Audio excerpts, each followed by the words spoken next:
Hi everyone, welcome to our live stream. We're going to actually have quite a cast of thousands at various times through the live stream. But my name's Jill Bailey. I'm the Head of Flight Operations for Recreational Aviation Australia. Today we're going to be talking about scenario-based decision making, which is pretty important. It's actually part of the critical skills for a pilot or an aircraft owner or maintainer to make appropriate decisions.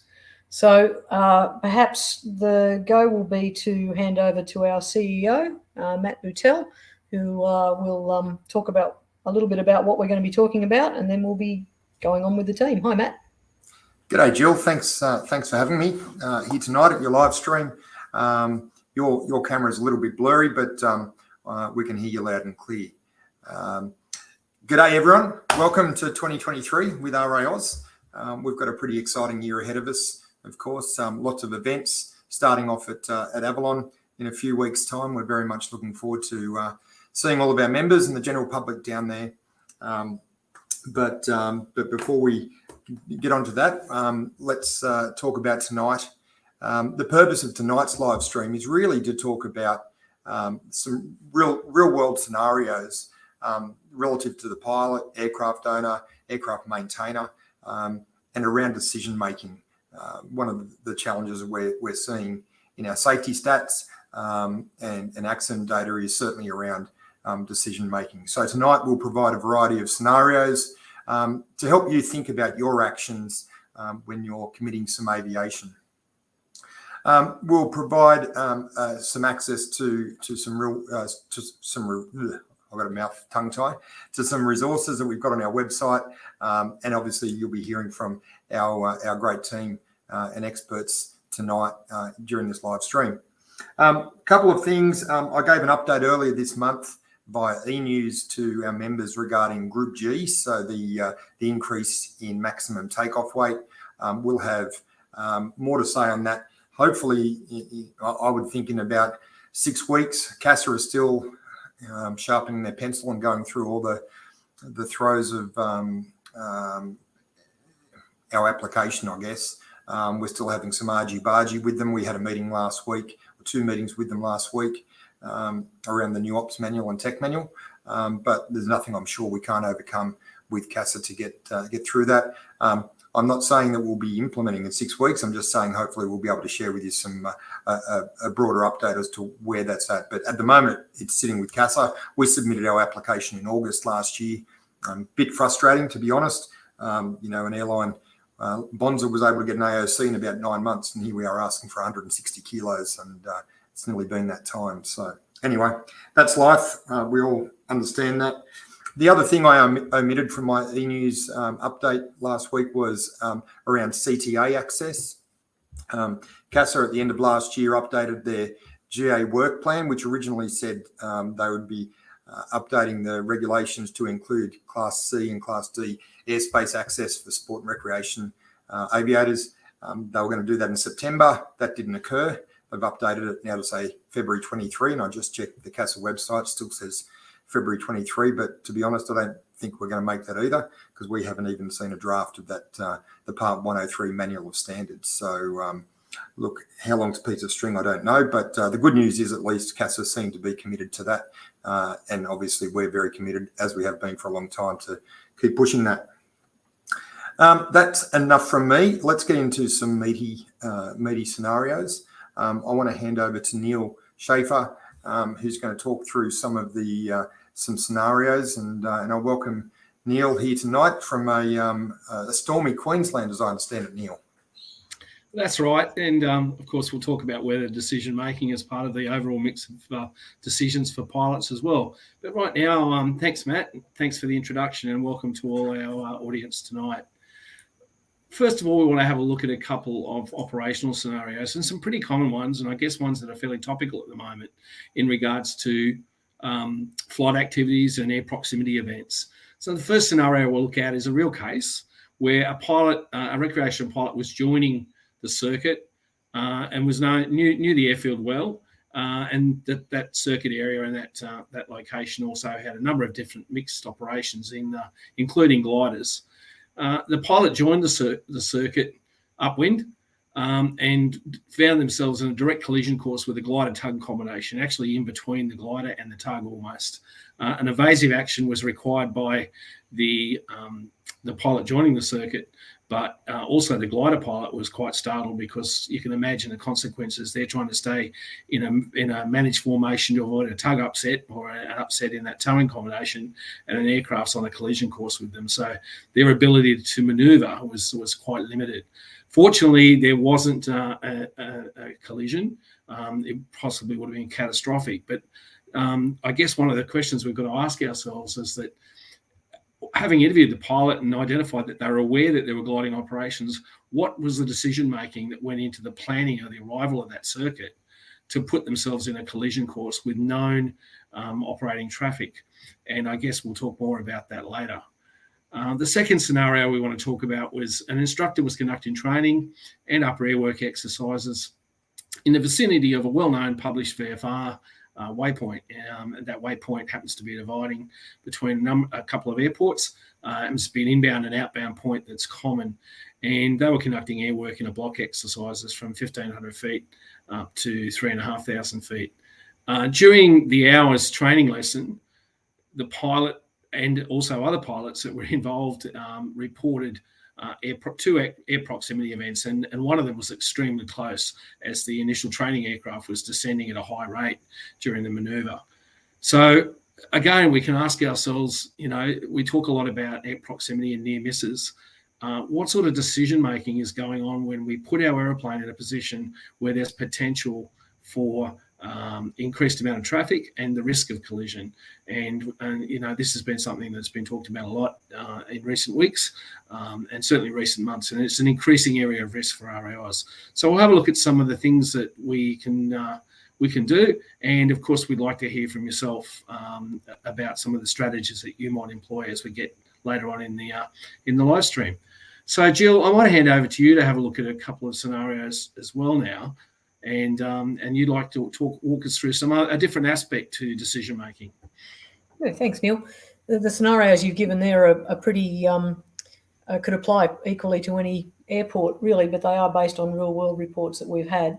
And as you said, what we'd like to do is work through a few of these scenarios, not come up with answers yet, because the idea is for the people that are watching to think about how they would react or what they would consider as factors in those events, and then come up with some outcomes for our comments. So at the very end, we're going to have a question and answer session.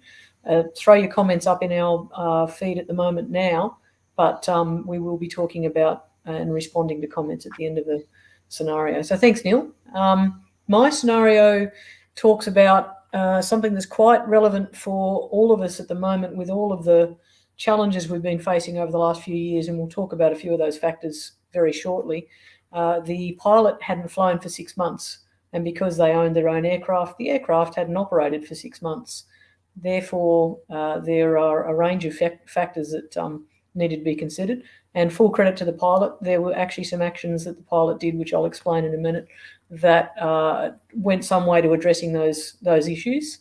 The intention of the flight was to take a family member flying because there was some flood waters around the area. It was quite an interesting scenario for them to have a look at, see where the floodwaters had gotten to, and check various surrounding areas. As a positive action, as an example, the pilot actually came out the day before and charged the battery for the aircraft in acknowledgement that it had been sitting for 6 months, so there wasn't going to be a problem the next day trying to get the aircraft started.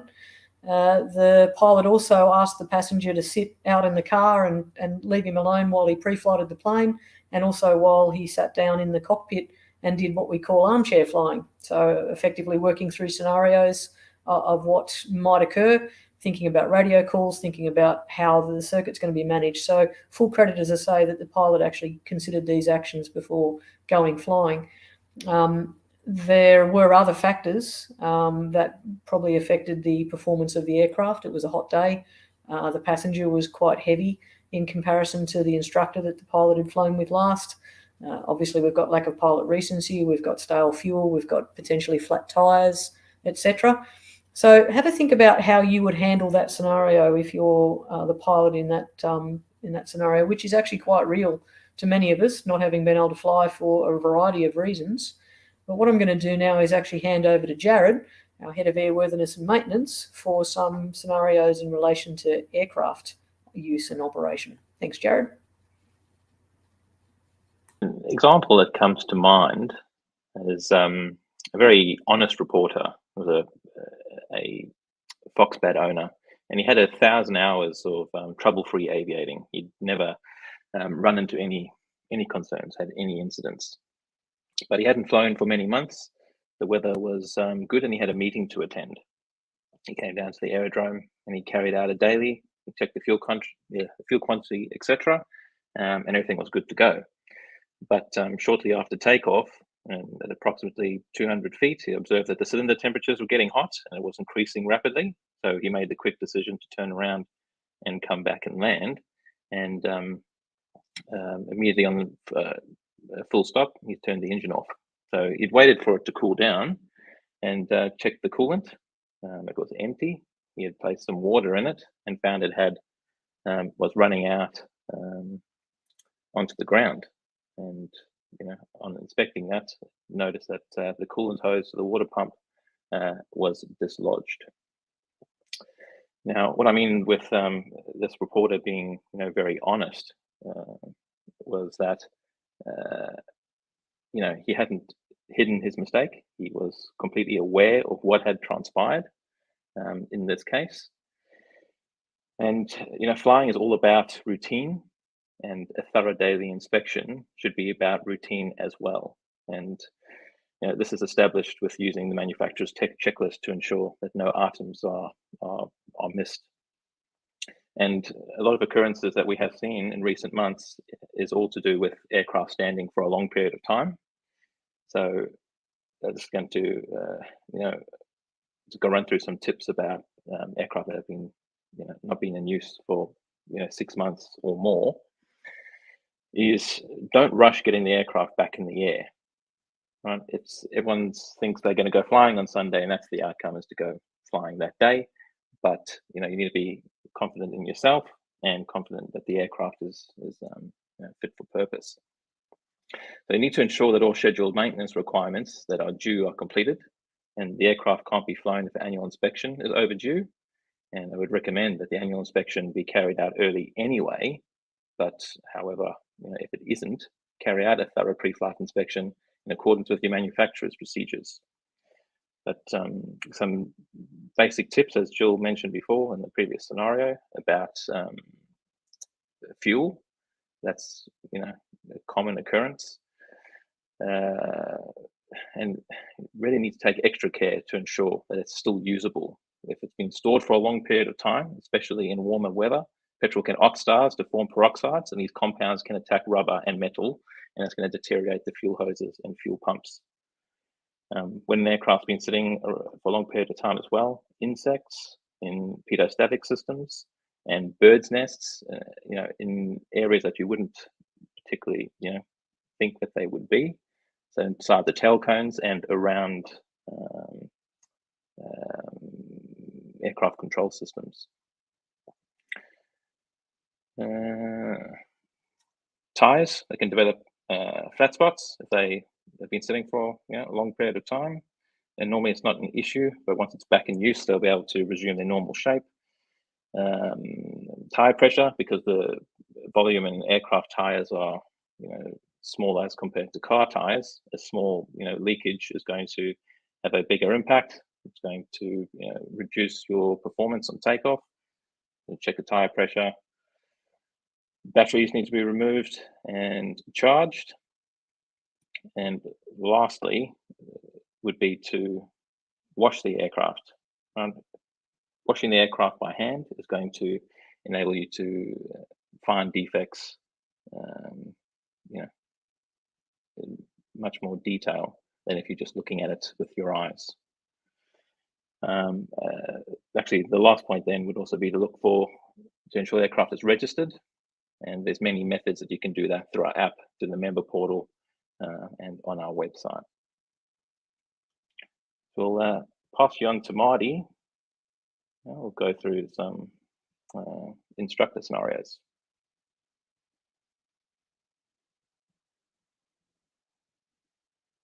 all.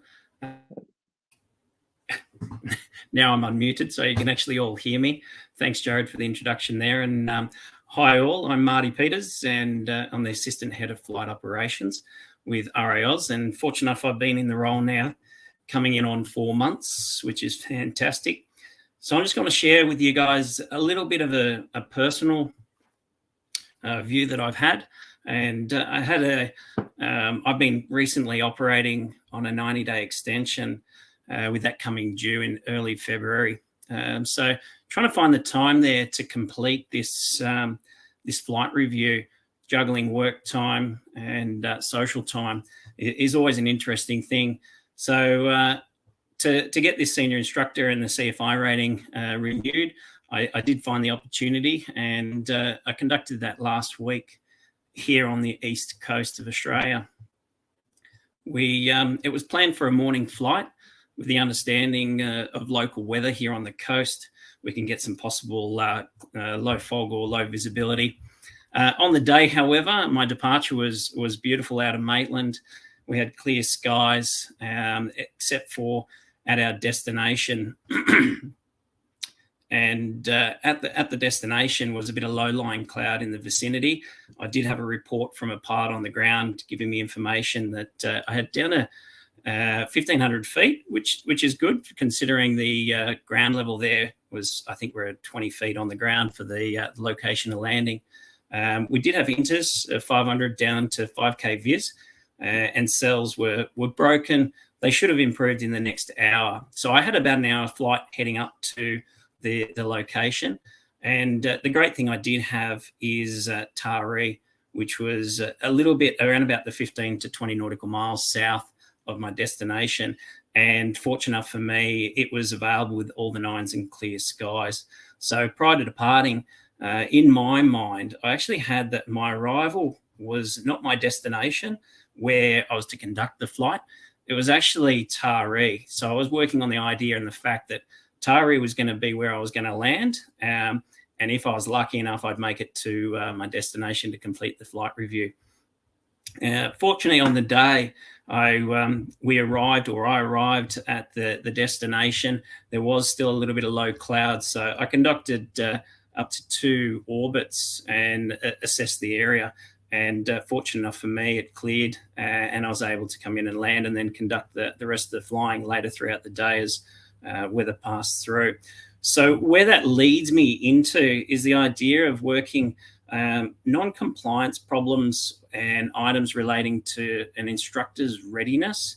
I kind of want to talk about client compliance requirements. Are you up to date? Simple things. Us as an instructors, we might ask the students, have you got your medical up to date? We might check through their flight record. But how often do we go back and actually look at ourselves and confirm that we're in compliance with 2.16 of the ops manual? Also making sure that we've got that, we might have had the class 1 or the class 2. We've got to make sure that we're at that standard of the class 2, and it can't be that basic class 2 with CASA. Then move on to our membership. We push on the side of things with students, making sure that their membership is up to date. We definitely need to make a check on our own. Put it in your phone, put other reminders, just make sure that it's beeping at you to say, hey, pay your membership, and make sure you stay current. In that effect too, are you an instructor or a senior instructor? And so that brings down, are you conducting your 90-day or your 12-month proficiency check, your S&Ps, so standardization and proficiency check, with your appropriate instructor? Keep in mind, there are some instructors out there that are operating with multiple flight training schools. So that being said, you still have to conduct that flight check with that appropriate flight training school. So keep an eye out that, look through the ops manual, make sure you're in compliance with whether you're an instructor at 2.08 or a senior instructor 2.09. I do very much recommend always going back over and reviewing the vast information that's included in the instructor portal.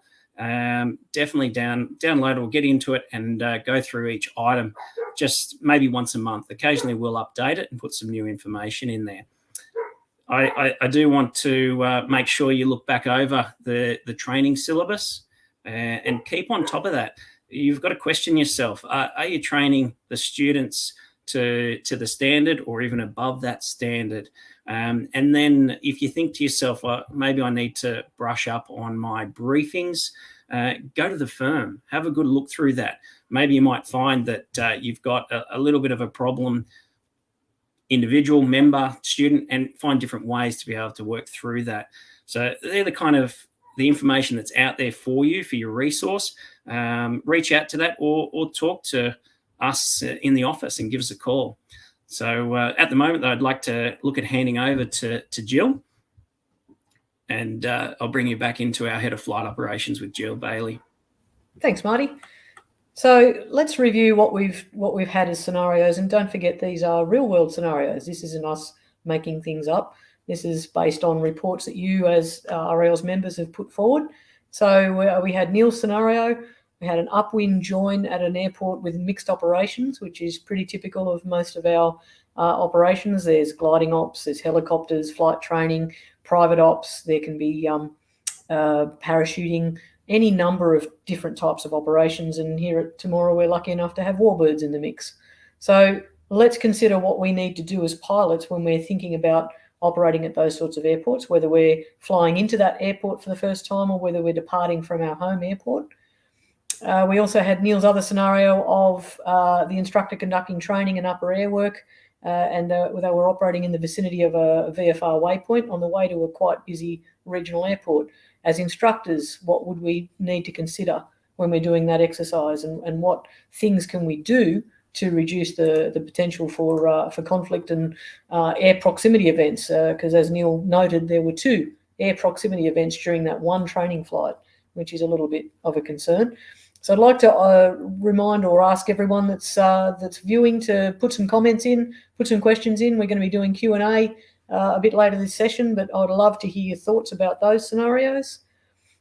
If we move on to my scenario about the pilot not having flown for 6 months, let's have a think about the sorts of factors that might have led to that happening. And obviously, there's been a ton of those sorts of factors. We've had a really challenging few years as pilots, as people, as people on the planet. We've had COVID, which has locked us down, and we've been looking longingly at the skies saying it's perfect weather. Why can't we fly? Well, we have to lock down because of COVID. Following that, we had a range of quite intense weather-related outputs, which were bushfires, causing all sorts of problems up and down the East Coast for visibility. And there were quite challenging conditions for pilots because, as we know, bushfires can produce a range of quite challenging decision-making points because bushfires don't follow the rules. They produce a ton of smoke. There's quite intense operations at firefighting activities, and then there's people just flying drones for the heck of it in that area. Following that, we had mouse plagues and we had floods, and we're still dealing with floods. We've had La Nina events in terms of the amount of rain. In fact, it's still going on in Queensland as we speak. And obviously, Cody, our head of safety up in Darwin, is very familiar with Hector the Convector. All pilots have had some pretty serious challenges in terms of weather. So those things all contribute to what happens to pilots. What happens to pilots when they can't fly? They want to go flying. I want to go flying right now. I've got enough daylight. Let's go do it. Let's think about, as pilots, what impact those factors have and what we need to do as pilots to minimise the risk of not having flown regularly, not having operated an aircraft regularly, etc. I've got a comment there for locusts. I don't think we've had any plagues of locusts, but it certainly feels like we have. So a few years back, I have to say, between 12 and 18 months ago, we recognised that this was going to be an issue. So we produced a big range of resources, and there's actually a link on the member portal, which I'm hoping Cody will put up shortly. That resource is our Returning to Flight page. Now, this was actually originally produced as a return to flight from the COVID lockdowns, but all of the information that there is extremely relevant for our weather-related events, for our personal circumstances where family commitments or work commitments might stop us from flying.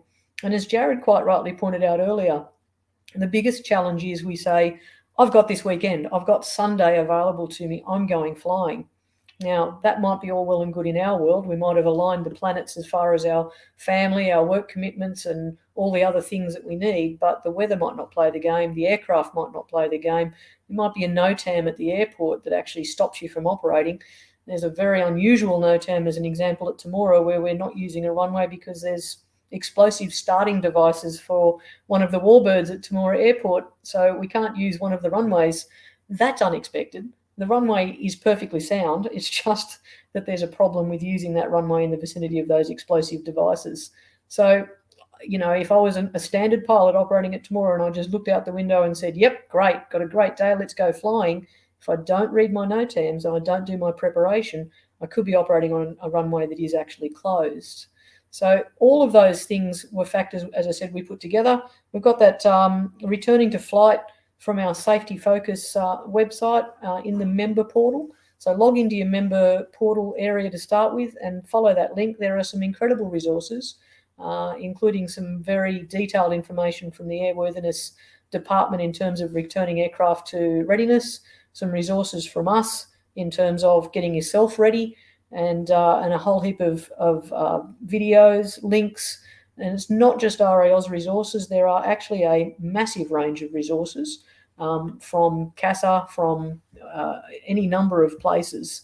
So what I'm going to do is I'm going to hand over to Neil now, and Neil can talk about some of the pilot decision-making environmental factors, because it's not just the environment in terms of the weather, it's the environment we are operating in, isn't it, Neil?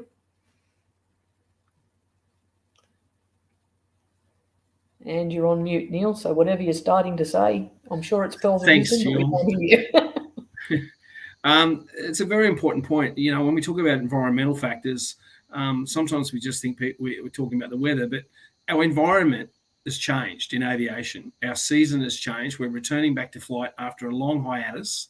Our personal situations have changed. So every time we think about a decision, we have to consider all aspects of the environment. Has the airfield dynamic changed? Has there been a runway closure? Has there been an airspace change? There are a number of things that we need to be familiar with. And the only way that we can actually really truly determine and make decisions, effective decisions about our environment, is through pre-planning. We have to stop and say, well, the last time I flew here, that pothole wasn't there. But have I, you know, are there any things, in particularly NOTAMs, that I need to be aware of? Obviously, there's been there was quite a contraction in our aircraft activity through COVID. And also weather has changed substantially. So what we're seeing is pilots coming back into recency in a different environment where we've got, again, a third year of fairly unstable conditions. So weather planning. Also regulatory changes have occurred where we have to obtain weather for every flight now, not just for cross-country flights. So it's important that we're aware. And when we say weather, we're not just talking about willy weather or watching the news. We're talking about the official aviation weather forecast, so that you get the whole picture of what's going on. These are the sort of environmental changes that happen around us that we may or may not be aware of. And when we come to flying, we have to integrate our decision making into that changed environment. Obviously, we also have to consider ourselves in that, our recency in terms of takeoffs and landings, particularly when it comes to carrying passengers. And we should just double check to see that our 2-year membership, or our membership, which we may have not really worried about, is still current. Check our aircraft registration, obviously our BFR date, and also for our instructors, check your last proficiency check if you're going to be up. And remember that there are recency requirements for instructors as well. These are just some of the things that we need to do in terms of our environment. I think one of the other things is that it's very easy, for example, to go to the hangar and pull your aircraft out, realizing that they're, you know, in storage for a long time. There could be a number of factors that might have affected. Jared's already talked about those. And just as we move back into the aviation environment, our thinking, our ability to think ahead of the plane from the moment we drive into the hangar or drive into the airfield to the moment we start taxiing out and integrating with other aircraft. A new school might have set up and they might be operating and coming straight out of the hangar around the corner from you. So these are the sort of environmental conditions that change that we may or may not be aware of, not just the environment that we deal with when we fly. a good example, I guess we also want to talk about in decision making, and it was highlighted this week, is pilots have to apply a certain amount of discipline. And I want to use, for example, the Qantas return to base decision this week. You know, a lot of people were inconvenienced going on their holidays to Fiji. Turned out it was simply a kitchen-based fire with an oven with smoke. But the pilots made a conservative decision. And I think the important thing about decision making is there really are only two aspects to a quality decision. One is you need to make it early, and you need to enact it and follow it through. The consequences of that decision, whether it was right or wrong, will be judged by many. But at the end of the day, the earlier you make a decision, whether it be in flight matters, or it might be, I'll put those old spark plugs back in, or, you know, I'll reuse that split pin. At the end of the day, the consequence of a decision, when you know in the back of your mind that perhaps I shouldn't do this, that's that personal minimums. That's that stuff that we need to talk about. So we might talk more about that. And when we talk about some of the resources, we can have a look at the flight rules and stuff like that, and just make sure you're up to date. You know, VFR cruising levels have changed. I had an incident with a student the other day when we were on hemispherical flying out for a navigation training flight, 2.5 westbound. There comes a Cessna straight at us the other way, 2.5 inbound. And it wasn't mandatory to fly that level, but there was a classic case where, you know, the dot was getting bigger in the windscreen. And it was only through good lookout that we actually saw it. So it does take you time if you haven't been flying for a while to get your head back in the game. And planning is a key part of that. Thanks. I might just hand back over to Jill, I think, at this stage. Thanks, Neil. Yep, there's a lot of things to think about, and pilots, as I said, we're all excited about getting back to flying because now we're not getting flooded or bushfired out or mouse plagued or whatever. We do want to go back to flying. That's just a natural thing that pilots will do. We need to think about the sorts of factors that might have impact on our safe operation. So what I'd like to do now is actually go back. We haven't had any comments, but what we'll do is put some of these stories up. Perhaps if we start off with the one that Neil was talking about, if we're operating into an airport where there's mixed operations and we've got parachute operations or gliding operations and we're not familiar with how they're going to do those things, we can certainly read URSA because that's obviously the place to go. Some of these airfields are not necessarily in URSA, so we might need to actually contact the operators and actually ask them how they operate. Do they do standard circuits? Are they doing right-hand circuits? Are they dropping upwind? And there was actually quite an interesting webinar that I was involved in from CASA dealing with exactly this. We'll see how quick Cody is at finding that link, but it was a webinar talking about operations at non-controlled aerodromes where there were mixed operations, and there was some really good insight for airports such as Wagga or Dubbo, Mildura, any of those types of airports which are CTAFs, but also have passenger transport operations, so QantasLink or Jetstar, Virgin, any of those, or even smaller airlines operating in. The pilots provided some really good insight into how a Dash 8 will be inputting how quickly it will be in the circuit when it makes a call at 30, 40, 50 miles. Then there was some insight from our operations. There was some insight from a range of operators that I think provided some really good insight to our pilots when joining and operating in a circuit with mixed operations. I would like to just talk to some of the resources that we've also provided over and above the Returning to Flight website that we showed earlier. So there's a range of recreational aviation advisory publications, so RAAus, and the RAAus are intended to give guidance to pilots or aircraft owners or maintainers or instructors about a range of topics, and Cody's brought that up nicely, thank you. So RAAP 2, as an example, gives you some guidance on what your reporting obligations are. And I recently had a phone call from a pilot who was concerned about whether an accident or incident that had occurred at a local airfield was reportable. The best thing to do is to report, because, you know, that way we can simply say thanks for reporting, but there's nothing required. But reading that RAAP will give you some guidance. The other thing that we've got on our returning to flight resources is things like our currency barometer. So I don't know whether we've talked about this recently, but that reference, that resource, provides a bit of a quick reference for pilots to determine whether they're really rusty and whether they need to go for a flight potentially with an instructor to get the rust knocked off. And it basically works on the basis of hours in the last 90 days and your landings, etc. So it's pretty common for pilots to perhaps fly for an hour but only do one landing and one takeoff, or one takeoff and one landing. I know personally when I go flying, if I do an hour's worth of flying, there's going to be at least 3 or 4 circuits involved in that, because that's how I confirm my proficiency for all of the elements that a circuit provides.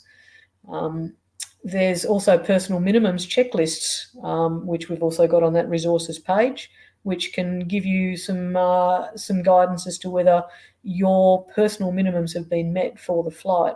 I'm not sure whether Cody's got that one as a resource, but we'll see how he goes. What I'd like to do now is actually throw back to the CEO, to Matt, because he's actually got a real world scenario that occurred to him on a flight, which gave him some challenges in terms of decision making. So let's hear from Matt and his flight that he recently completed. Thanks, Matt. Thanks, Jill. Yeah, look, I mean, everyone likes to talk a bit of a war story, so I'm more than happy to share this one. So my aircraft was down at Merimbula, down on the south coast of New South Wales, having its annual done and having ADS-B installed, actually, which was great because I'm able to take advantage of the government's rebate on ADS-B. So the aircraft was down there. This was on the 2nd of January, I think it was. And anyway, me being me, I flight planned it within an inch of its life. You know, part of this job and part of, I suppose, being a career aviator, you know, I have access to all the resources but of course I get to see some not so great stuff as well. So that, you know, in this role, you know, you tend to be overly cautious, but at the same time, I'm very comfortable in being overly cautious. So I do lots and lots of pre-planning, even though it's not an hour flight from Merimbula back up to Canberra. So I had a very, very good situational awareness around the weather, particularly because we'd had so much rain down here leading up to Christmas, and the wind, it had been quite windy on the coast over Christmas and whatnot. So looking at the wind and whatnot, looking at the cloud from my departure en route, because you're going over some pretty serious tiger country from Merimbula to Canberra, and then of course my destination weather. So before departing, look, all the weather was great. It was gin clear, a light breeze on the ground. This was, you know, it was 8 o'clock in the morning, my takeoff time, and Canberra was sky clear as well with nil wind. So off I went. So I departed out of Merimbula and climbed up to 6,500, heading northwest. Got to Cooma, and so I straddled the tiger country, which was great. And then off in the distance from Cooma up into Canberra, I could see it looked like it was pretty socked in, which was surprising because none of that was forecast. Again, me being me, I made sure I had ample fuel. A bit like Marty, I always make sure I have a few different options up my sleeve when it comes to alternate airports. And so knowing full well that I had, you know, Cooma off to the left, Cooma Polo Flat just down there as well. And of course I had Goulburn to the north of Canberra if I needed to overfly, or even if I needed to, I could even get up to Temora. But so I was tracking along the Monero Highway as we do down here, and with my new ADS-B.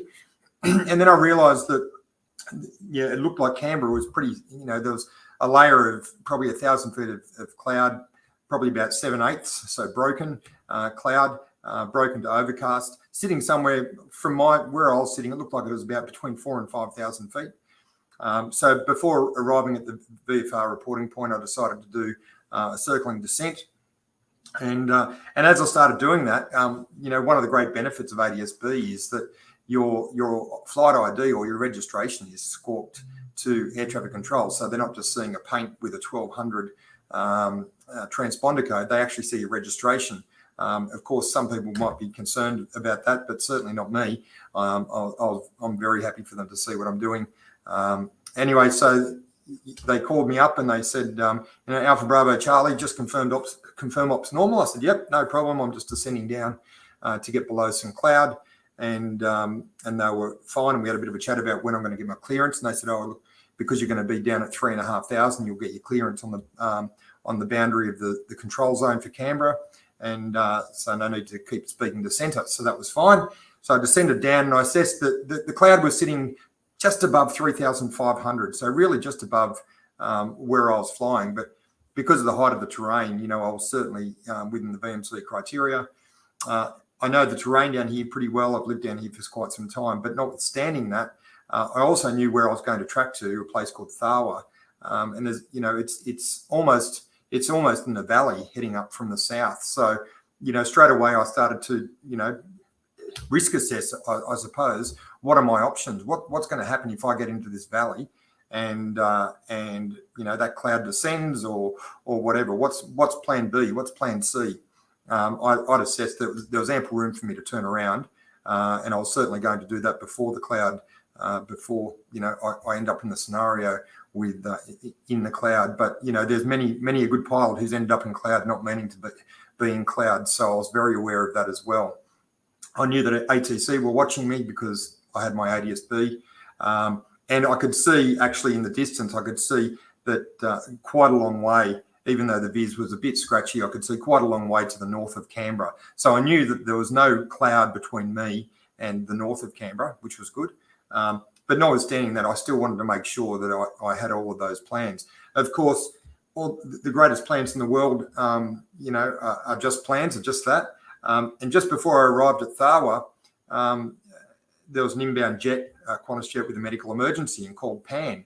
And you don't want to clog up the frequency with someone in that circumstance and needing to organise ambulances and whatnot at Canberra Airport. So I found myself having to hold over RAAus at 3,500 feet. Add another complexity in, I've got a brand new transponder and ADS-B, which works from a single dial rather than my old transponder, which was the old 4-dial transponder. And so thankfully, though, because I'd very much familiarised myself with how to do that, change the transponder code with that single dial, with all this new kit that I've got. I'm really just sitting under that cloud and I'm orbiting whilst I'm waiting for this jet to arrive into Canberra. So it was really about, for me, it was about preparation. It was about actively making decisions and risk assessing those decisions so that the safe is out. Obviously I was going to get to my destination, but I can't stress enough around how important it was for me to be able to make those decisions quickly because I was so well prepared. And as Neil talked about before, making that decision is the first thing, and then going into activating that decision is just as important. So plan is my advice. Make sure you maintain situational awareness and you are playing ahead of where you are. In terms of what are the things that are possibly going to catch you out, and really around that decision making. I had planned A, B, C, D up my sleeve. If it was going to get too hard, I was just going to bug out and go back to Cooma. It was gin clear over Cooma. I've got family in Cooma. I could have gotten home if I needed to get a lift home. So I had all of those plans up my sleeve. But even the unexpected can occur. So, whilst I departed, the weather was all fine. When I got there, it wasn't. And I'm not blaming the Bureau of Met for that. These things happen. It's been quite wet down here, as I said. And having an understanding of those local conditions certainly helped me out. So that's my war story there, Jill. And I hope that, people can sort of learn something from that, certainly around the flight planning and how important it is to be really, really well prepared and about that decision making.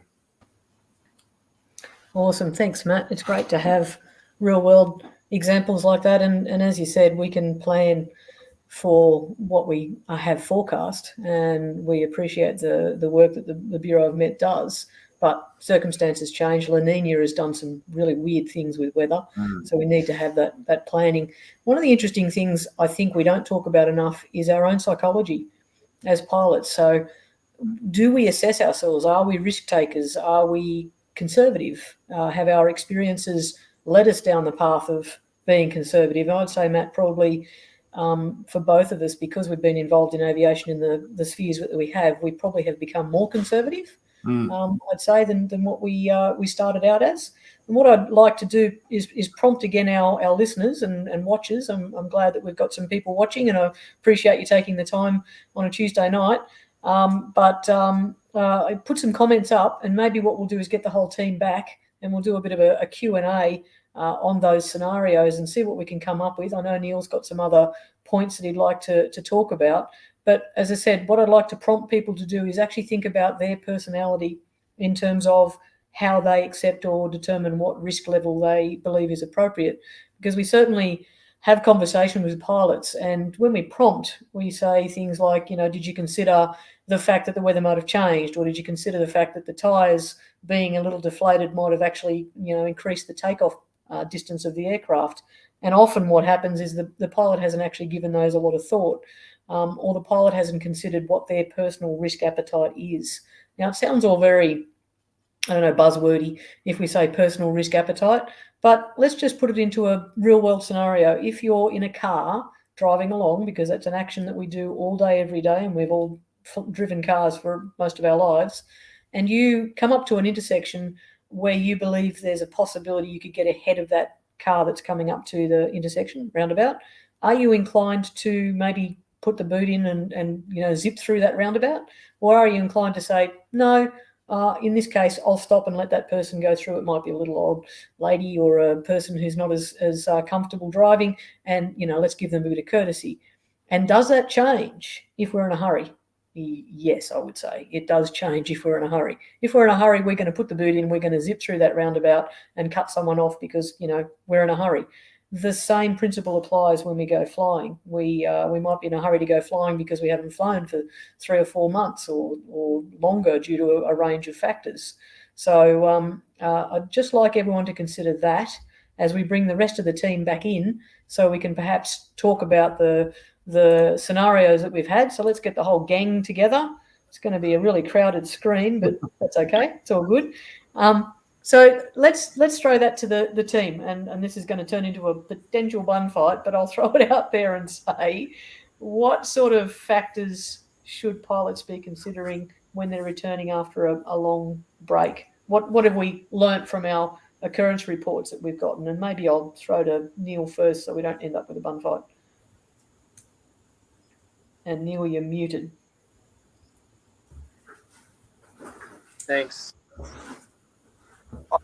I guess one of the key things I was going to talk about in relation to our 2 scenarios we started with is planning and awareness of other operations. Do you actually understand how other operations are conducted and how you can mitigate your flight path, your activity around those operations to minimise?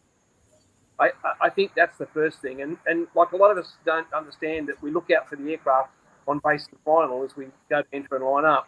But if we know gyrocopters are operating, or powered parachutes might be, their profile in descent is very different to the one we're used to seeing. So are we attuned to that? Are we a spot where we think aircraft should be? And how are we effectively analysing and assessing threats?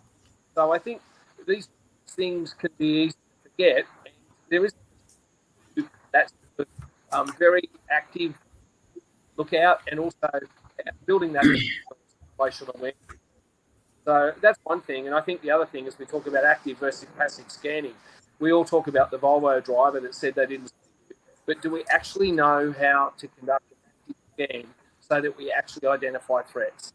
I think that's really important, particularly in Class G airspace, where self-separation and see and avoid is so critical to our flight operations. So there's just a couple of things. I've got some others, but I think the rest of the panel's probably got lots to say as well.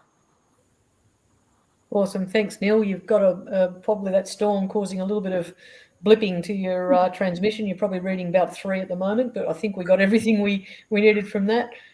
Is there anyone else that wants to dive in with some other factors out of the team? Marty? Yeah, probably. You go, Jared. Go ahead, Marty. I was going to say, in regards to the first scenario that Neil mentioned, try and get some comments generated, and we can also discuss it amongst ourselves. If everyone's flying to an unfamiliar aerodrome they've never been to before, how do they join the circuit? What is their plan for joining the circuit? If we can put some comments in there, how they would approach it. You're going to an aerodrome that you've never been to before. Yep. It's a really good question, Jared. While we're waiting for some comments for people to throw some responses, we can probably talk about where we can find that sort of information. So let's see how quick Cody can get the Visual Flight Rules Guide link up. But that is the absolute best tool. Nice work, Cody or Tish. That is the best tool on the planet because it actually provides some plain English guide information to the expectations for flight planning. It provides the information that Jared has exactly prompted, which is how do you join the circuit? So again, it kind of speaks to our own personal preferences for, am I in a hurry? So I'm just going to go straight in. Is that the best answer and outcome on the type of operation that's going on and the level of activity? Am I the sort of person that's going to go overhead the airport, descend on the dead side and join crosswind?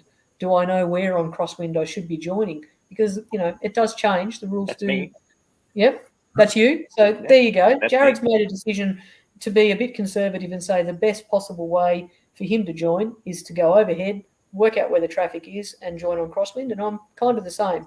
But we do know that there's plenty of pilots out there who believe it's perfectly acceptable to do a straight-in approach. And in the relevant circumstances, that is appropriate. But we have to know ourselves. We have to know what our decision-making and our risk appetite are. So, Marty, you were going to have a comment? What have you got? Yeah, look, we can follow on with that, but definitely recency items for the individual. Know your ability, the plane's ability, and then once you get out and then start flying, we've already seen a couple of comments here, people need to listen and assimilate where the traffic is. And before we even come into joining a circuit, looking at departing or entering. So before you think to yourself, right, I've done all my checks, now I'm just going to line up, have that last little minute look out and see what's coming in, either on short finals or on another runway, especially at aerodromes that have got multiple. Once you're thinking to yourself, am I staying in the circuit or am I departing? There's multiple ways. You can just, yes, of course, depart overhead. But if there's a lot of traffic coming in, maybe one of the best ways is actually depart on one of the extended legs, so upwind or crosswind. So that then takes you away from the vicinity of all other aircraft coming in. So really work on that situational awareness, build that mental picture before you depart.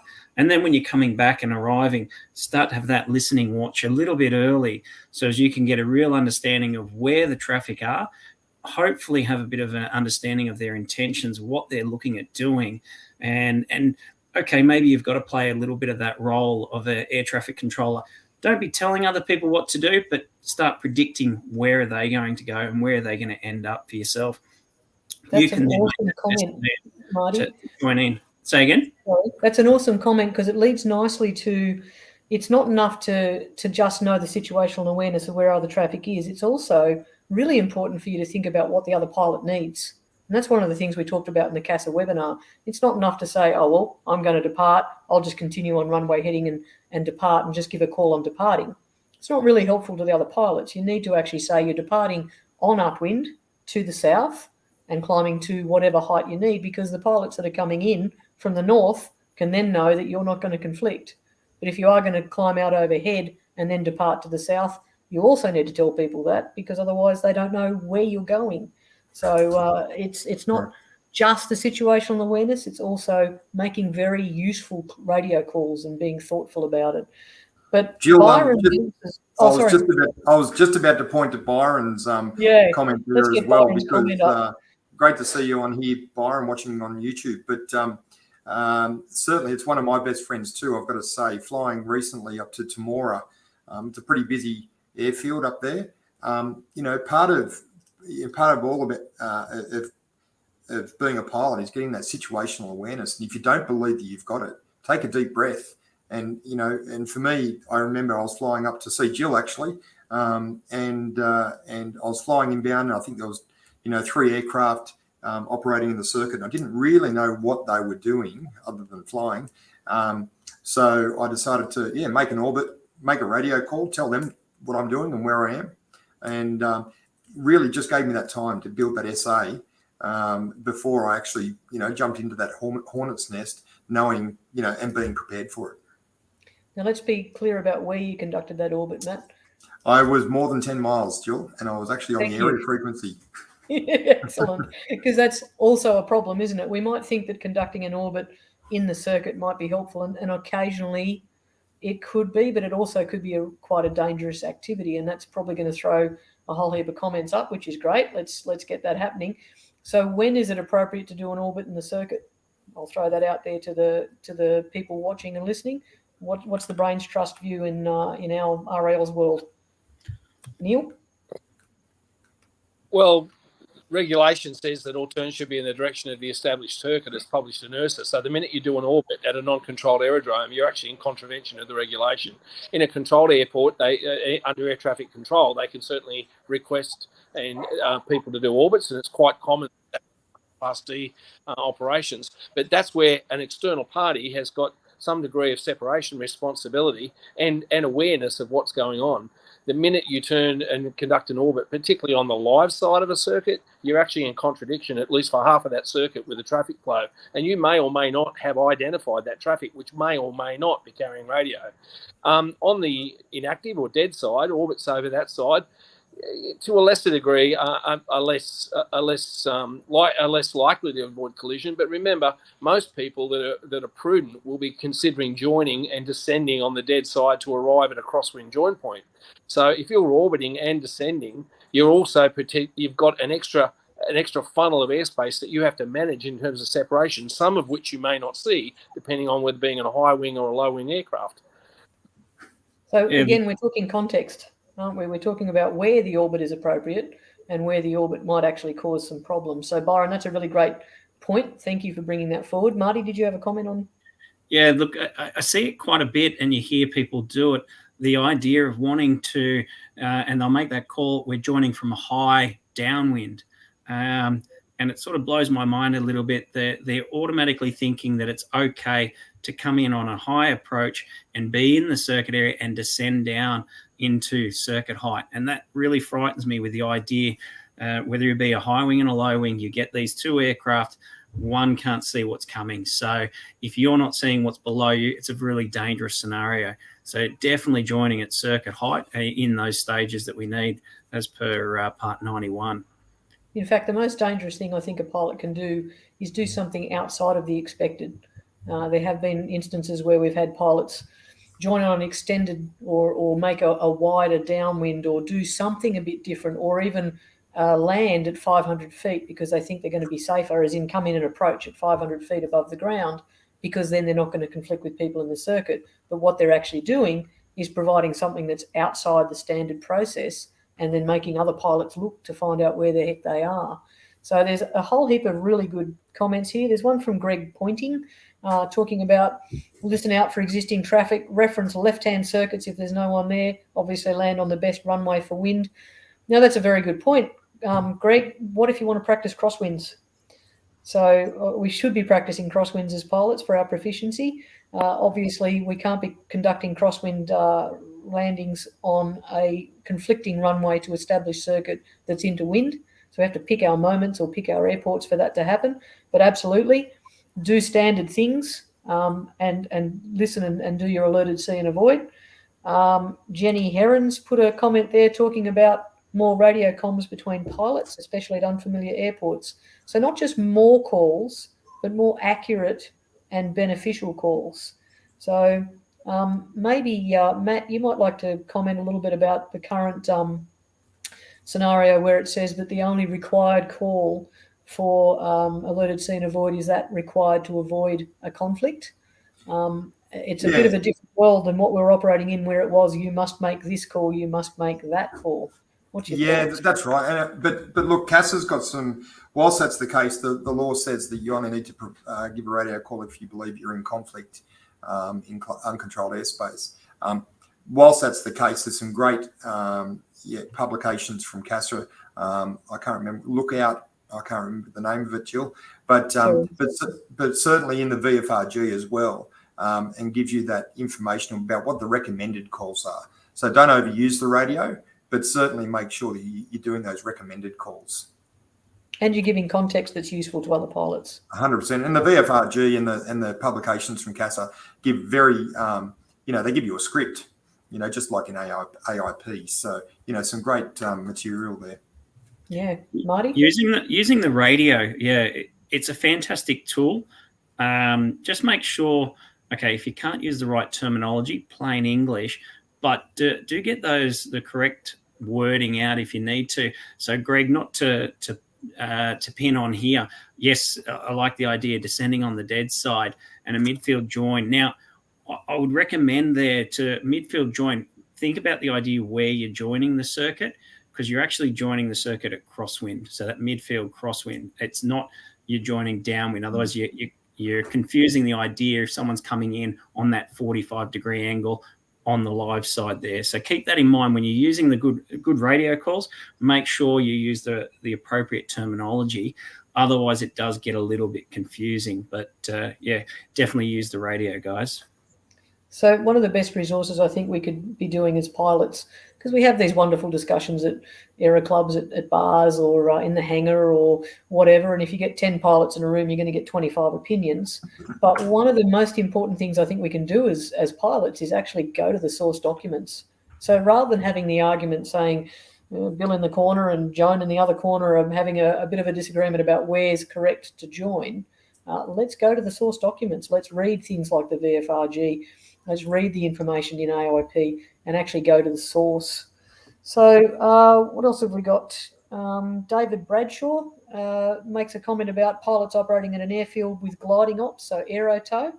The other David Bradshaw comment, sorry, team, have become used to operating with the tug joining from overhead on descent. There it is. This is a really good scenario, and I don't want to hog the screen here. If anyone wants to add some comments in here from the team, but when we're talking about gliding operations, one of the best things you can possibly do in that scenario is actually go and talk to the CFI or anyone that's associated with the operation and find out what it is that they do and see where you can actually come up with potential losses of understanding of what they're trying to achieve. And maybe there could be some consensus arrived at how you're going to have those operations occur. And one of the things we do, as an example at Temora, is have a joint operations advisory panel. We have the gliding operations, the warbird ops, flight training, and a representative of the private owners, because there's quite a substantial owner-operated aircraft at Temora. We sit down and we have very respectful, polite conversations, and I'm not being sarcastic, they are respectful and polite, where we talk about the sorts of scenarios for conflict and how we can arrange for those to be managed. I'm going to actually hand over to Jared because he hasn't said much for a little while. Jared, you can make a comment and raise some comments about what we can talk about. We're going to go through the rest of the scenarios that we had. Yep. Right, so we've just been talking about scenario 1. Scenario 2 was an instructor was conducting training and upper airwork exercises in the vicinity of a published shaded VFR waypoint to a busy regional airport. So 2 air proximity events occurred within the training flight. So is Neil available? Absolutely, Jared. Right. So what we're trying to do with that scenario, Neil, is to put it in a way that will, get listeners to comment. So I guess the question we have to ask is that, firstly, it goes to the point Matt and I were both talking to earlier, and that's about planning. When you go and conduct flight training exercises, particularly as a school, have you given thought to the amount of traffic that you're going to have to manage? Because you're responsible as the instructor. So a congestion point or a point where there's likely to be a concentration of traffic is probably not the best space to conduct flight training activity, particularly if there's a lot of manoeuvring involved. So what are pilots' thoughts on that? Are they aware of these VFR lanes of entry and concentration points around their own area? And also when they plan a navigation flight to arrive at, say, a fly-in or an air show, Have they given thought to where those likely threats are going to be? This is part of the planning, planning, which then drives the discipline of, okay, I've done this. I know that's a threat, so I'm going to adhere to my flight plan to arrive and come in at this vector or this quadrant because that's the safest option.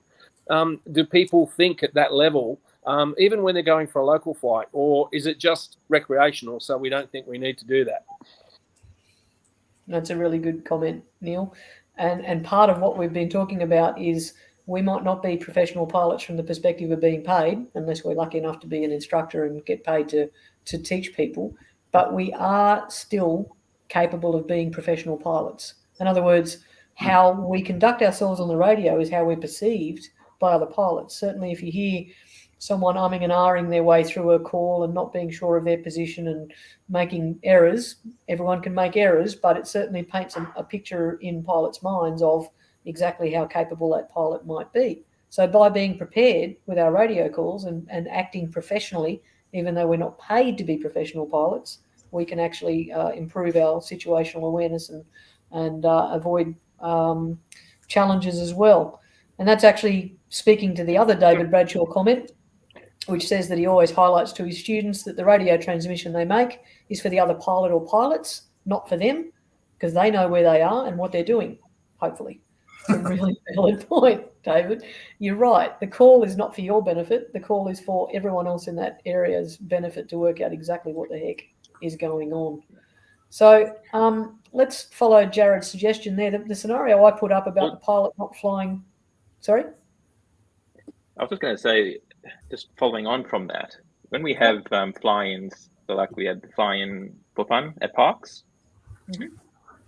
with our current listeners, are there any pilots there who would be concerned about flying into an event like that because of the traffic congestion? If they can, just advise if yes or no, just in the comments. Let me just get a bit of a reading for that. It's a good question. So what's our risk appetite for flying into an area where there's probably going to be quite a lot of activity, and how do we prepare, and are we prepared to do that? Yep. And Avalon is coming up. It's going to be another good example. Yeah. A busy event. And Jared, that I see with air shows, and we've all been to a lot, and we've been on Unicom and a whole bunch of other things over the years, is that at busy airfields or busy arrival procedures, a lot of people just get target fixated and follow the leader. I'm number 2 behind, I'm number 3 behind. And so their focus is on maintaining position, thinking if the plough in front of them is safe, well, then they'll be safe as long as they stay behind them. But the problem with that is you narrow down your situational awareness. You tend to focus on an element of your flight path and not all the other changing elements of the arrivals, and that's where a threat is likely to happen. So target fixation, because of fear of congestion, can often be an issue that pilots face, and they have to plan and be aware of that as a human factor, but also as a decision that they have to make in when they're arriving. We want people to come to these events and enjoy the camaraderie and everything, but the safety is very much underpinned by good decision making as well as good planning. And that might be where, going back to our original comment about orbiting, would be quite a useful thing away from the circuit. So you're hearing someone potentially conflicting with you on inbound to a busy airport at an air show. Perhaps you could do an orbit which would allow all that congestion to fade away, because we all know it's like London buses, first there's none and there's 100. That's what happens when you arrive at an air show. You know that there's no one there until you turn up, and then suddenly every pilot is trying to get in. So conducting an orbit and allowing that congestion to ease somewhat, while not costing you much in the way of fuel, can actually reduce your workload. So that's a good decision. Marty? Yeah. Throw into that not only just conducting that orbit, but expressing your altitude, because altitude is a great way to mitigate aircraft, close proximity. Yeah, we can all be separated horizontally, but vertically works even better. So by just giving that extra information to say what altitude you're at if you are conducting that orbit, and a rough position, that's a great thing. T-Shaw Cody just put up Mark's comment there, and I've got to say, coming from an airline background, not that I was an airline pilot, but certainly working in flight operations, this was such a massive thing within the airlines around the sterile cockpit, around high traffic communication environments. And really it's, you know, I talk a lot about, you know, iPads and RAAus runways. I think we all do, and about putting them away once you're, you know, arriving into the circuit area so you get a good look out. That's part of that sterile cockpit, okay, and not having the distractions from a passenger next to you or whatever. It's a critically important thing during a high workload environment. So again, as a pilot, deciding when you're going to tell your passenger to just be quiet, I'm concentrating on taking off, or I'm concentrating on coming back, it is actually a critical part of the responsibilities.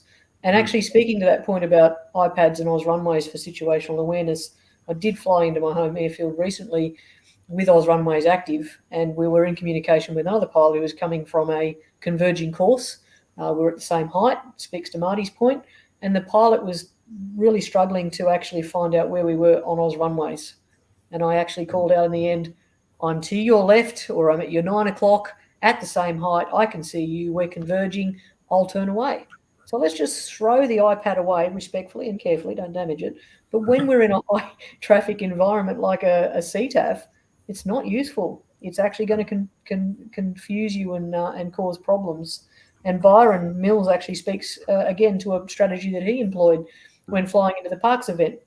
He actually worked out when the known REX departure arrival times were, and I think we actually published that as part of the prep information, so that he didn't plan his arrival or departure for when there was a REX aircraft arriving at the airport. So that's a really effective risk mitigation strategy. Yeah, cut someone off there.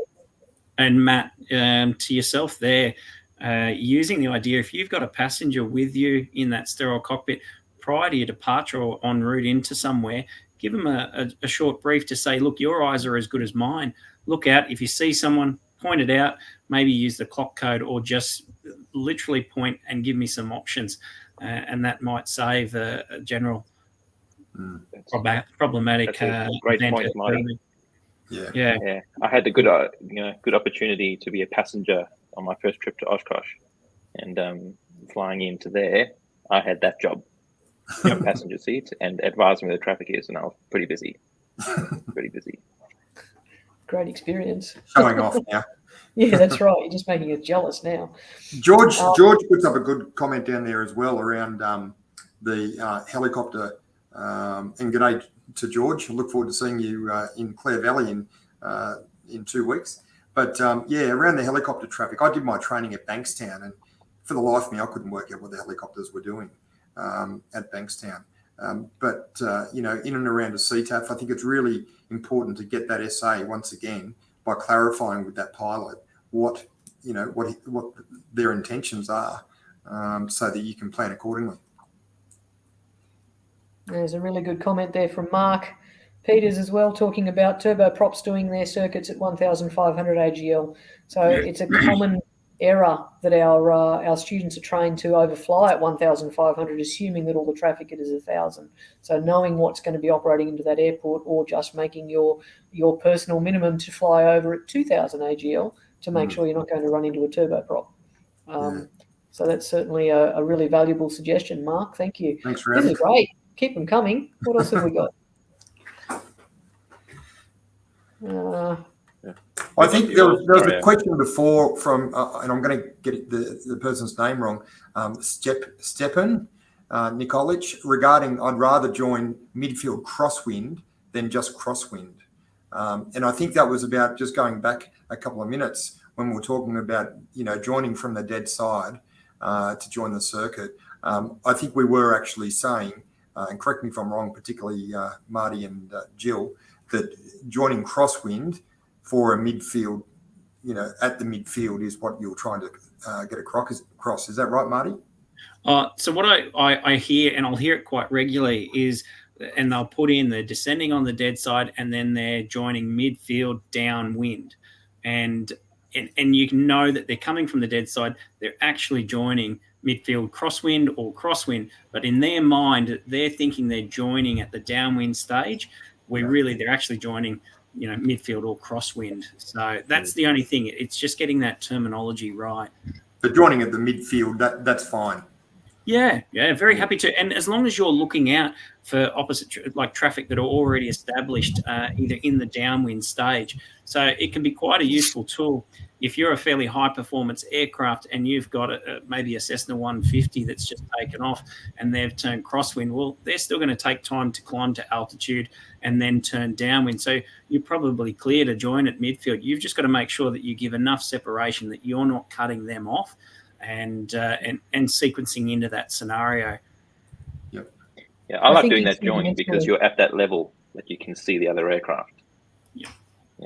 Which speaks to Marty's earlier point about not joining on a high downwind and descending down into traffic. So if you're in the circuit area, be at circuit height. Don't descend down. We've had a number of close or proximity events for exactly that scenario. Descending down onto an active circuit is not a smart idea.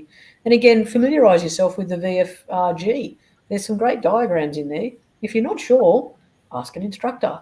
Maybe you could go and do some work with an instructor. They, heaven knows, after the few years we've had, they need us to support them as much as possible. Go and do a flight with them. I'm sure they'd be happy to jump aboard and refine and revise or review your understanding of circuit departures and joining, because things have changed. Back from when I was a student, we were doing all sorts of different joins and departures for circuits, and it's changed over time, and it's our responsibility as pilots to make sure that we keep on top of those things. So there's some really great comments from everyone there, and I'm quite conscious of the time, but I'm also very, very grateful for everyone putting the comments in, because it's certainly prompted some really good discussions. Yeah, Jennifer gave a good comment there, and this sort of stems to the idea: where do we get the information we need if you're not going to go and look up the regs? Hopefully you are. But maybe reading the accident investigations there, because it's a great platform to learn from someone else's mistakes. If not, go to the instructors, and hopefully they can be honest with you and give you some scenario-based items that they've had in their life. We've got to be the first one to put our hand on our heart and say, look, I made a mistake and this is what I did. And hopefully good instructors can actually go to the members and say, right, I made this mistake. How would you have responded in this scenario? And now then I'll give you my response. What did I do in this occasion? Yep, and that's where hangar talks are really valuable. Have an instructor just pick a topic, and I think we've just discovered, correct circuit joining procedures is a great topic that we could have for any CFI instructor to deliver at a hangar talk. And we obviously support and encourage that to occur, not just through National Safety Month, but any time. And let's use the source material. So the worst thing we can have is a hangar talk that actually refers to outdated information or incorrect information. So always go to the source. But I think... Yep, Neil, you've got a comment there about the 4 key elements for decision making. That might be a great place to wrap this up, because I think we've had a really great discussion. I really appreciate everyone's comments. Neil, do you want to speak to those 4 key elements for decision making? Yeah, thanks, Jill. I think, overall, and this applies in planning, this applies in our flight activities, or just in our general decision making about flying and aviation. 4 key points, and I'll tell you where they come from afterwards. Observe, be aware, even before you go to the airfield, what are the potential threats? How can I, and then having observed and assessed all those threats, orientate, work out exactly what you're going to do to resolve or mitigate those. Matt's given an example. We've all talked about examples today. The next thing is, once you've worked out what to do, do it. Actually perform the task. Have that discipline in flight management or in pilot management to do what you said. If you say you're going to join at a certain point, join there. Don't tell people porkies where you are. Tell them the truth. Do what you said you were going to do. And the last one is act. Actually do it. So if you say you're not going to turn back under 500 feet, if you do get an engine failure, don't say it's I can probably do it. These are the disciplines that we apply. Now, this is called the OODA loop, believe it or not. And the guy that invented this is a guy that actually developed modern warfare, which is what Top Gun, the movie, is based on. And this OODA loop is designed for pilots, particularly, to actually get themselves into the picture so they can actually orientate, observe, make some decisions, and then act on those. And it was actually used in tactical warfare. It's used all over the world now in all different systems. Look it up. The OODA loop's a great way, and the principles apply to some of the stuff we've been talking about today about decision making. Nice segue into the fact, as I said, we might be flying for fun. Doesn't mean we can't act as professional pilots. And part of that is making those decisions, being aware of those threats, and making accurate calls and interacting with our environment and our fellow pilots really well. And the last comment there from Mark, again, it's called being pilot in command for a reason. You do need to be in command of the airspace around you in terms of situational awareness and command of the flight that you've planned to do. So failing to plan is planning to fail. No, I don't remember that comment, but there's certainly a comment about the failure to plan is planning to fail. So I think that's it. If there's any other comments from the team on screen, anyone want to make a final wrap up or final comment? Look, just thanks to our viewers tonight, and hopefully other people watch this online. Thanks to our team, particularly as well, staying up late, and to Letitia in the background and Cody as well. And I just want to call out, we're just going to put the trailer up for our loss of control series. I know Neil's been working for a long time with a bunch of people, some great people, developing this loss of control series, and something we're very proud of. So when we sign off here, stay on board, and I think we're going to play the trailer for it, and then you'll be able to find it on our YouTube site as well. Awesome. Thanks, everyone. Appreciate everyone's time. Have a good night. Fly safe. Cheers.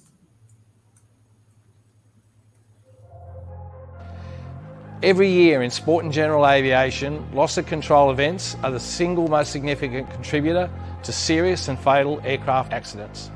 Recognising the onset early and avoiding it in the first place. By the time I'd got it, the aircraft had become airborne in a 3-point attitude. I probably didn't even have time to think, oh, The plane went into about a 360-degree stall spin and impacted the ground.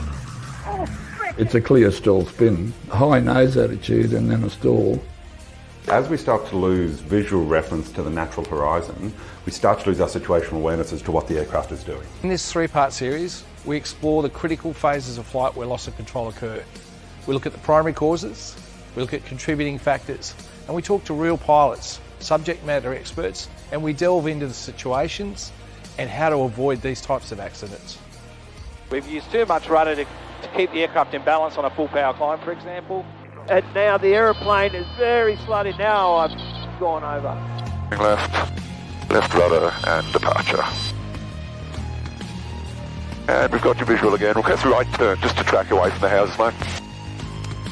If we can save just one life, it will be worth making this series. 1, 2, 3. We've just lost over 10 knots. If we're only 200 feet, look what we lost. Yeah. We're in the ground already. That's right. We hope that this series will help create a safer flight environment for our pilots.